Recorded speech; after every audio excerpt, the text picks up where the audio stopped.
જય માતાજી. આજના વિડીયોમાં આપણે નવદુર્ગાનું છઠ્ઠું સ્વરૂપ એટલે કે છઠ્ઠા નોરતે માં કાત્યાયની દેવીની ઉપાસના મહિમા તથા તેની કથા સાંભળીશું. બોલો કાત્યાયની માતની જય. આજે છઠ્ઠું નોરતું એટલે માં નવદુર્ગાના છઠ્ઠા સ્વરૂપ માં કાત્યાયનીનું છે. નવદુર્ગાનું છઠ્ઠું સ્વરૂપ શ્રી કાત્યાયની દેવી વ્રજમંડળના અધિષ્ઠદાત્રી દેવી છે. તેમનું કાત્યાયની નામ સાથે એક કથા જોડાયેલી છે. કત નામે એક પ્રસિદ્ધ મહર્ષિ હતા. તેમના પુત્ર કાત્ય થયા. આ જ કાત્યના ગોત્રમાં વિશ્વ પ્રસિદ્ધ મહર્ષિ કાત્યાયન ઉત્પન્ન થયા હતા. તેમને ભગવતી પરંબાની ઉપાસના કરતા કરતા ઘણા વર્ષો સુધી કઠિન તપ કર્યું હતું. કાત્યાયન ઋષિની ખૂબ જ ઈચ્છા હતી કે મા ભગવતી પોતાના ઘેર પુત્રી રૂપે અવતરે. મા ભગવતીએ તેમની પ્રાર્થનાનો સ્વીકાર કર્યો. થોડા સમય બાદ જ્યારે દાનવ મહિષાસુરનો અત્યાચાર પૃથ્વી ઉપર ઘણો જ વધતો ગયો, ત્યારે ભગવાન ત્રિદેવ બ્રહ્મા, વિષ્ણુ અને મહેશ એમ ત્રણેય દેવતાઓએ પોતપોતાના તેજનો અંશ આપીને મહિષાસુરનો વધ કરવા માટે એક દેવીને ઉત્પન્ન કર્યા. મહર્ષિ કાત્યાને સૌ પ્રથમ તેમની પૂજા કરી. આ કારણે તેઓ કાત્યાયની કહેવાયા. દુર્ગા સપ્તર્ષિના બીજા અધ્યાયમાં આ કથાનું વિસ્તૃત વર્ણન કરવામાં આવ્યું છે કે દેવતાઓ પાસે જે દિવ્ય અસ્ત્રો હતા તેમાં કાત્યાયને અર્પણ કર્યા. આ જ દિવ્ય શસ્ત્રોથી માએ લાંબા સમય સુધી મહિષાસુર સાથે યુદ્ધ કરી મહિષાસુરનો વધ કર્યો હતો. ત્યારે દેવતાઓએ માનો જય જયકાર કરી અને પુષ્પ વર્ષા કરી.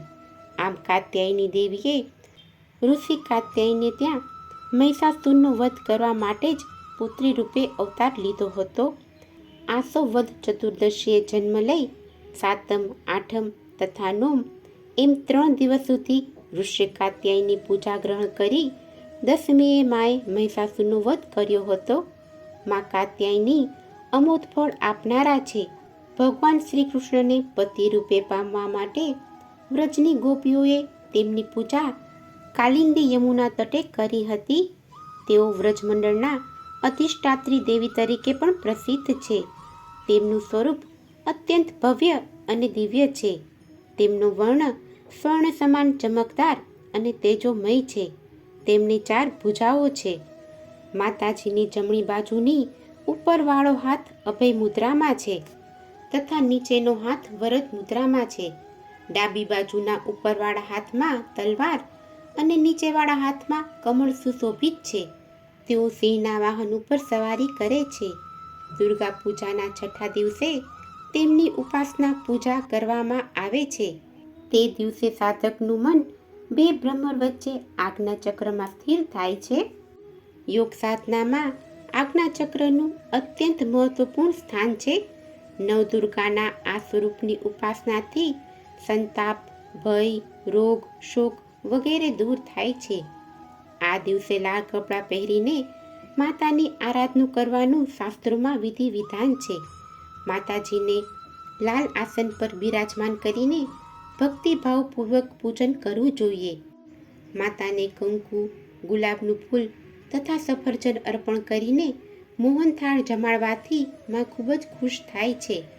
માની નવરત્ન દીવડાની આરતી ઉતારીને માતાજીના ગરબા, સ્તુતિ, પ્રાર્થના અને ચંડી પાઠ કરવાથી અર્થ, ધર્મ, કામ અને મોક્ષ એમ 4 ફળની પ્રાપ્તિ થાય છે. વૃંદાવન, મથુરાના ભૂતેશ્વરમાં કાત્યાયની દેવીનું અતિ પ્રાચીન મંદિર આવેલું છે કે જ્યાં સતીના કેસ પડ્યા હતા. તેવું માનવામાં આવે છે કે માં કાત્યાયની દેવીનો મહિમા અપરંપાર છે. આજના દિવસે માતાને મધનો ભોગ ધરાવી તેનું દાન કરવું. મધનો ભોગ ધરાવવાથી વ્યક્તિને સુંદર સ્વરૂપ મળે છે. માતાની પૂજા આરાધના કરવાથી વ્યક્તિના જીવનમાં નકારાત્મકતા દૂર થાય છે, શુભ પ્રભાવનું આગમન થાય છે અને જીવનને મૃત્યુ સફળ થાય છે. દરેક મનોકામના પૂર્ણ થાય છે. આવા ભક્તવત્સલમાં જગદંબાના ચરણોમાં હું વારંવાર નમસ્કાર કરું છું. આમ છઠ્ઠા નોરતે માં કાત્યાયની પૂજા કરવાથી, માની કૃપા થવાથી જીવનમાંથી બધા જ બાધા સંકટ દૂર થાય છે. બોલો માં કાત્યાયનીની છે, નવદુર્ગા માતની છે. જો તમને આજની આ કથા પસંદ આવી હોય તો એક લાઈક આપી ચેનલને સબસ્ક્રાઈબ કરો. આજની આ કથા સાંભળવા બદલ આપનો ખૂબ ખૂબ આભાર. જય માતાજી.